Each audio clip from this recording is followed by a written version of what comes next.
আসসালামু আলাইকুম। 2019 মডেলের একটা নতুন গাড়ি 2025-এর রেজিস্ট্রেশন দেখানোর জন্য নিয়ে আসলাম। আর এই গাড়ি আসলে দেখার মতো কিছু নয়, যাদের বাজেটের সাথে মিলে যাবে তারা চোখ বন্ধ করে নিতে পারেন। একটা গাড়ি যখন আপনি পোর্ট থেকে নেন অথবা জাপান থেকে একটা গাড়ি যেভাবে তৈরি হয়, এখন যে অবস্থায় থাকে একটা গাড়ি রেডি হওয়ার পরে, এই গাড়িটা ঠিক ওই অবস্থায় আছে। আপনি দেখলে 100-100 পছন্দ হবে। 2019 মডেল, 2025-এর রেজিস্ট্রেশন, পেপারস পাবেন ফুল 27-28। আর গাড়ি এলপিজি করা আছে। এইটা পার্সোনাল ইউজের গাড়ি। যারা একটু ফ্রেশ, একদম নতুন গাড়ি না কিনে নতুনের মতো গাড়ি কিনতে চাচ্ছেন, তারা এই গাড়িটা দেখবেন। এই গাড়িটা কোথাও কোনো রকম ত্রুটি পাবেন না, এক চুল পরিমাণ কোথাও কোনো কাজ করা হয় না, একদম অরিজিনাল সেট আপে আছে।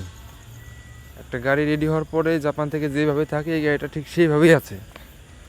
যাদের বাজেট এর সাথে মিলে যাবে তাদের আর গাড়ি দেখতে হবে না। এটা হচ্ছে আপনার GL half pad half ceiling dual AC, আর গাড়ি একদম র অবস্থায় আছে।